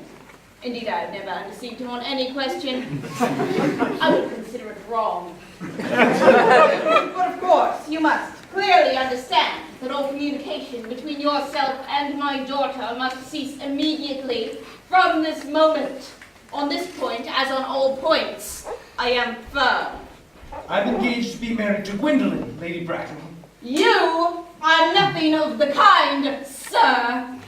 Now, as regards Algernon. Algernon!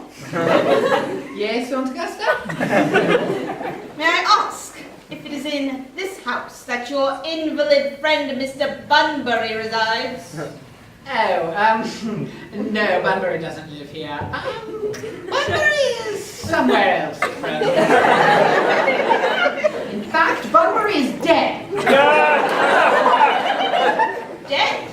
When did Mr. Bunbury die? His death must have been extremely sudden. Oh, I killed Bunbury this afternoon. I mean, poor Bunbury died this afternoon. What did he die of? Oh, Bunbury? He was quite exploded. Exploded? Was he the victim of a revolutionary outrage? Not aware that Mr. Bunbury was interested in social legislation. If so, he's well punished for his morbidity. My dear Aunt Augusta, I mean that he was found out. I mean, poor Bunbury found out that he could not live. So he died.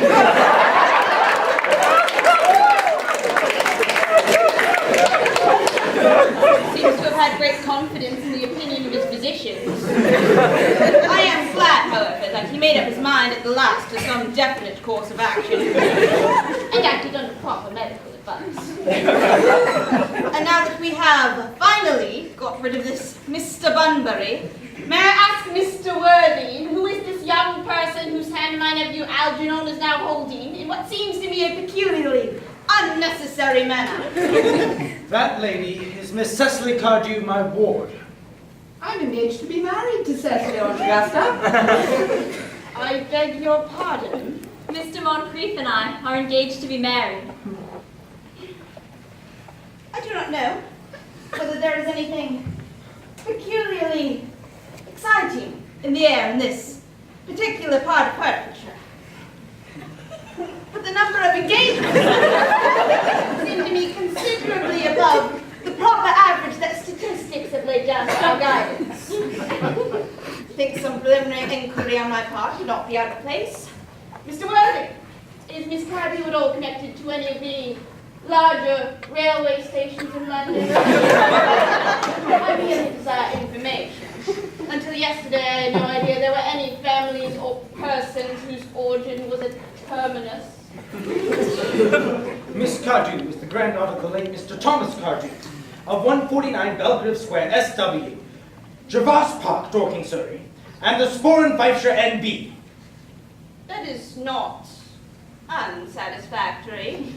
3 addresses always inspire confidence, even in tradesmen. But what proof have I of their authenticity? I have carefully preserved the courtyards of the period. They are open to your inspection, Lady Bracknell. I have known strange errors in that publication. Miss Cardew's family solicitors are Messrs. Markby, Markby, and Markby. Markby, and Markby. A firm of the highest position in their profession. Indeed, I am told one of the Mr. Markbys is occasionally to be seen at dinner parties. So far, I am satisfied. How extremely kind of you, Lady Bracknell. I also have in my possession, you will be pleased to hear, certificates of Miss Cardew's birth, baptism, whooping cough, registration, vaccination, confirmations, and the measles, in both the German and English variety. A life crowded with incident, I see. Though perhaps somewhat too exciting for a young girl. I am not myself in favor of premature experiences. Come, Gwendolen, the time approaches for our departure. We have not a moment to lose. As a matter of form, I had better ask you, Mr. Worthing, if Miss Cardew has any little fortune. Oh, only about £130,000 in the funds. That is all, Lady Bracknell. I'm so pleased to have seen you. A moment, Mr. Worthing. £130,000. And in the funds. Miss Cardew seems to me a most attractive young girl. Now, look at her. Few girls of the present day have any really solid qualities. Any of the qualities that last or improve with time. We live, I regret to say, in an age of surfaces. Come over here, dear. Pretty child. Your dress is sadly simple, and your hair seems almost as nature might have left it. But we can soon alter all that. A thoroughly experienced French maid produces a really marvelous result in a very brief space of time. I remember recommending one to young Lady Lansing, and after 3 months her own husband did not know her. And after 6 months, nobody knew her. Kindly turn round, sweet child. Near the side view is what I want. Yes, quite as I expected. There are distinct social possibilities in your profile. The 2 weak points of our age are its want of principle and its want of profile. The chin a little higher here. Style largely depends on the way the chin is worn. They're worn very high just at present.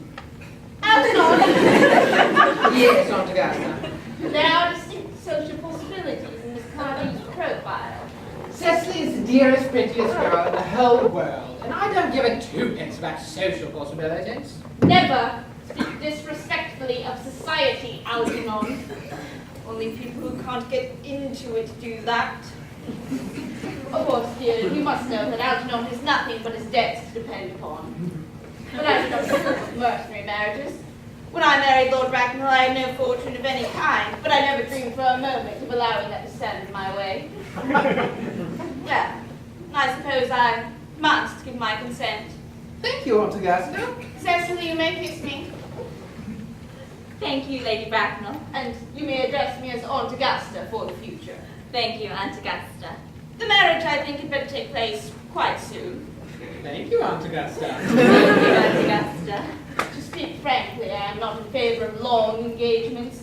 They give people the opportunity of finding out each other's character before marriage. I think it's never advisable. I beg your pardon, Lady Bracknell, for interrupting you, but I must tell you that this engagement is quite out of the question.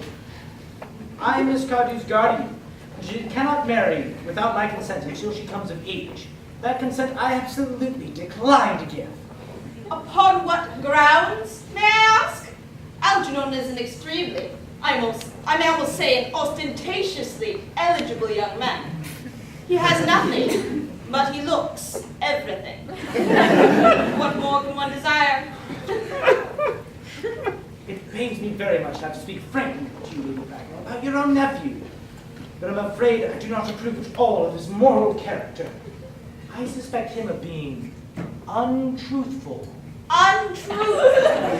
My nephew Algernon? Impossible. He is not Sodian. I'm afraid there can be no doubt about it. Just this afternoon, during my temporary absence to London on an important question of romance, he obtained admission to my house under the false pretense of being my brother. He drank under an assumed name, I have been informed by my butler, the entire pint bottle of my Perrier Jouet Brew 89, the wine I was especially reserving for myself. Continuing his disgraceful deception, he succeeded in the course of the afternoon in alienating the affections of my only ward. He subsequently stayed for tea and devoured every single muffin. But what makes his conduct all the more heartless is that he was perfectly aware from the first that I have no brother, I have never had a brother, and I have no intention of having a brother in the future. I distinctly told him so myself yesterday afternoon. Mr. Worthing, after careful consideration, I've decided entirely to overlook my nephew's conduct to you. How very generous of you, Lady Bracknell. My own decision, however, is unalterable. I decline to give my consent. Come over here, dear child. How old are you? Well, I'm really only 18, but I always admit to 20 at evening parties. You are perfectly right in making some slight adjustment. Indeed, no woman should ever be perfectly accurate about her age. Looks so calculating. 18, but admitting to 20 at evening parties. Well, it will not be so long before you are of age and free from the restraints of tutelage. So I do not think your guardian's consent is, after all, a matter of any importance. I am so sorry to interrupt you again, Lady Bracknell, but I feel it is only fair to tell you that, according to the terms of Miss Cardew's will, she does not come of age until she is 35. That does not seem to me so grave an objection. 35 is a perfectly attractive age. London society is full of women of the very highest birth who have, of their own free choice, remained 35 for years. Lady Dumbleton is an instance in point. To my own knowledge, she has been 35 ever since she arrived at the age of 40, which was many years ago now. I see no reason why our dear Cecily should not be even still more attractive at the age you mentioned than she is at present. There will be a large accumulation of property. Algie, could you wait for me till I was 35? Of course I could! You know I would, Cecily. Yes, I felt it instinctively. But I couldn't wait all that time. I hate waiting even 5 minutes for anybody. It always makes me rather cross. I am not punctual myself, I know, but I do like punctuality in others. And waiting, even to be married, is quite out of the question. Well, then what is to be done, Cecily? I don't know, Mr. Moncrief. My dear Mr. Worthing, as Miss Cardew states positively that she cannot possibly wait until she is 35, a remark which I am bound to say seems to me to show a somewhat impatient nature, I must beg of you to reconsider your decision. But my dear Lady Bracknell, the matter is entirely in your own hands. The moment you consent to my marriage with Gwendolyn, I will most gladly allow your nephew to form an alliance with my ward. You must be perfectly aware that what you propose is out of the question. Then a passionate that celibacy is all that any of us can look forward to.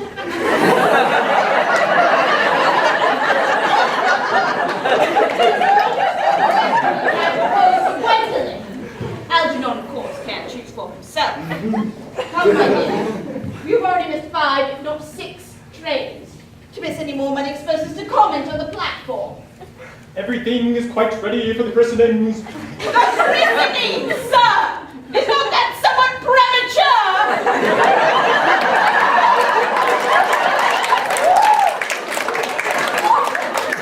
These gentlemen have expressed desire for immediate baptism. At their age! The idea is grotesque and irreligious. Algernon, I forbid you to be baptized. I will not hear of such excesses. Lord Bracknell would be highly displeased if he knew that was the way in which you wasted your time and money. Am I to understand then that there are to be no christenings at all this afternoon? I'm afraid as things stand now, it wouldn't be of much practical value to either of us.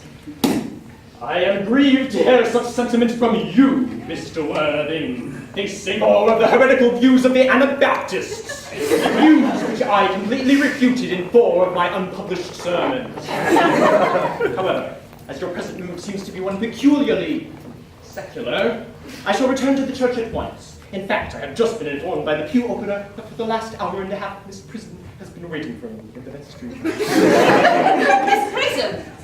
Did I hear you mentioning Miss Prism? Yes, Lady Bracknell. I am on my way to join her. Pray, allow me to detain you a moment. This matter may prove to be one of vital importance to Lord Bracknell and myself. Is this Miss Prism a female of repellent aspect, remotely connected with education? She is the most cultivated of ladies, and the very picture of respectability. Yes, well, it is obviously the same person. May I ask what position she holds in your household? I am a celibate, madam. Miss Bracknell has been for the last 3 years Miss Cardew's constant companion and most admirable governess. In spite of what I hear of her, I must speak to her at once. Let her be sent for. She approaches. She is nigh. I was told you expected you in the vestry, Lieutenant. I've been waiting for you there for an hour and 3/4. Prism! Come here! Prism! Prism, where is that baby? 28 years ago, Prism, you left Lord Bracknell's house, number 104, Upper Grosvenor Square, in charge of a perambulator containing a baby of the male sex. You never returned. A few weeks later, through the elaborate investigations of the Metropolitan Police, the perambulator was discovered at midnight, standing by itself in a remote corner of Bayswater. It contained the manuscript of a 3-volume novel and more than usual repulsive sentimentality, but the baby was not there. Prism, where is that baby?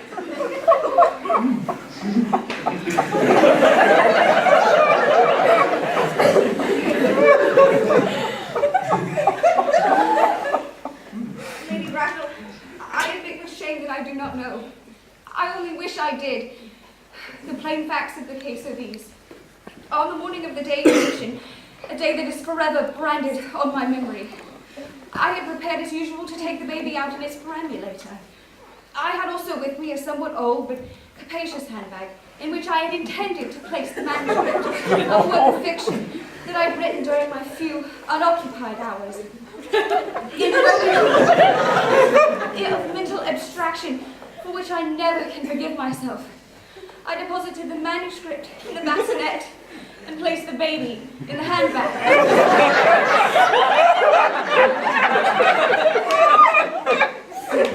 Where did you deposit the handbag? Do not ask me, Mr. Worthing. Miss Prism, this is a matter of no small importance to me. I insist on knowing where you deposited the handbag that contained that infant. I left it in the cloakroom of one of the larger railway stations in London. What railway station? Victoria, the Brighton line. I must retire to my room for a moment. Wait here for me. If you are not too long, I will wait here for you all my life.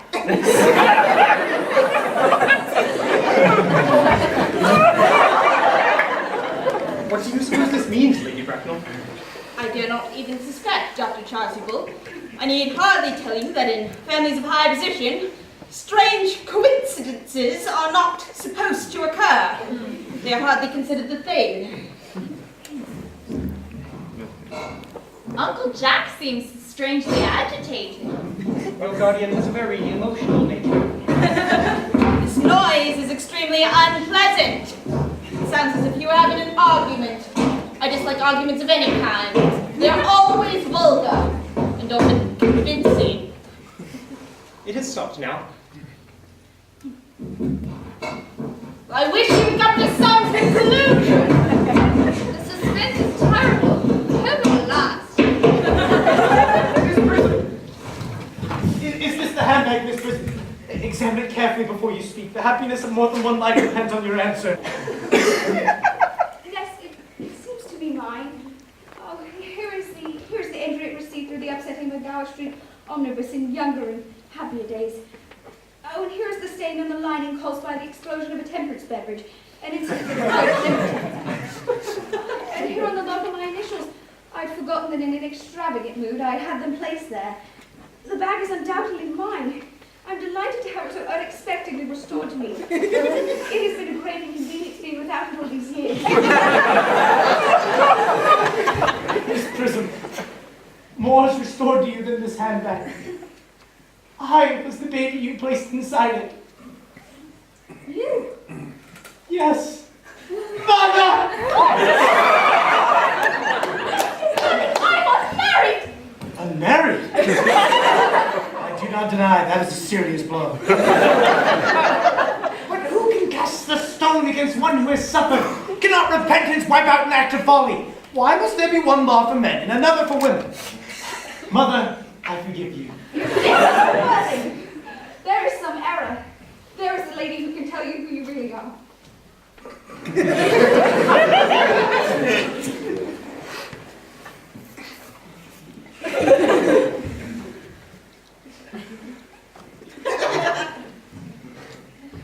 Lady Bracknell, I hate to seem inquisitive, but would you kindly tell me who I am? I'm afraid the news I have to give you will not altogether please you. You are the son of my poor sister, Mrs. Moncrief, and consequently Algernon's elder brother.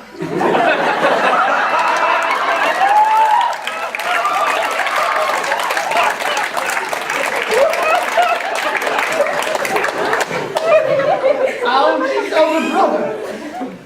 Then I have a brother after all. I always knew I had a brother. I always said I had a brother. Cecily, how could you ever doubt it that I had a brother?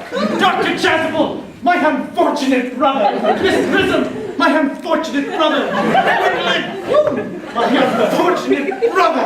Algy, you young scoundrel. You will have to treat me with more respect in the future. You have never behaved to me like a brother in all your life. Well, not till today. Wait a minute. I did my best, though, although I was out of practice. But what are you?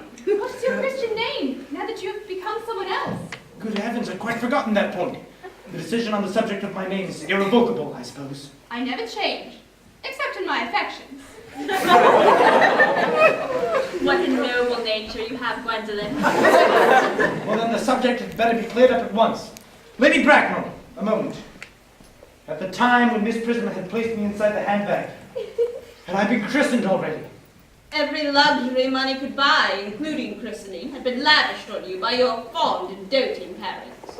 Then I was christened, that is settled. What name was I given? Let me know the worst. Being the eldest, naturally you were christened after your father. Yes, but what was my father's Christian name? I cannot, at the present moment, recall the general's Christian name, though I have no doubt he had one. He was eccentric, I admit, but only in later years. And that was because of the Indian climate and marriage and indigestion and things of that sort. Algy, can't you recollect what our father's Christian name was? My dear boy, we were never even on speaking terms. He died when I was a year old. His name would appear in the army lists of the last 40 years, I suppose. The general was essentially a man of peace, except in his domestic life. But I have no doubt that his name would appear in any military directory. Well, I have one that has the last 40 years right here. These delightful records should have been my constant study. M. Generals. Malum, Marchbum, Marley. What ghastly names they have. Markby, Nixby, Mobbs, Moncrief. Colonel, 1840. Captain, Lieutenant Colonel, Colonel, General. 1869 Christian names. Ernest Jong.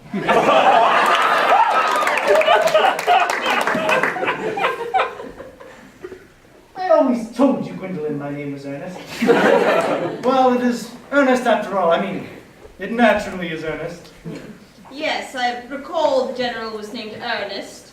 I knew he had some particular reason for disliking the name. Ernest, my own Ernest.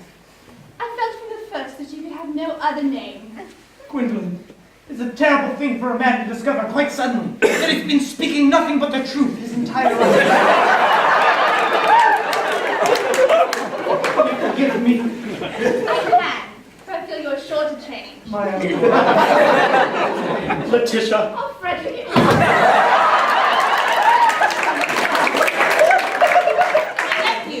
You seem to be showing signs of triviality.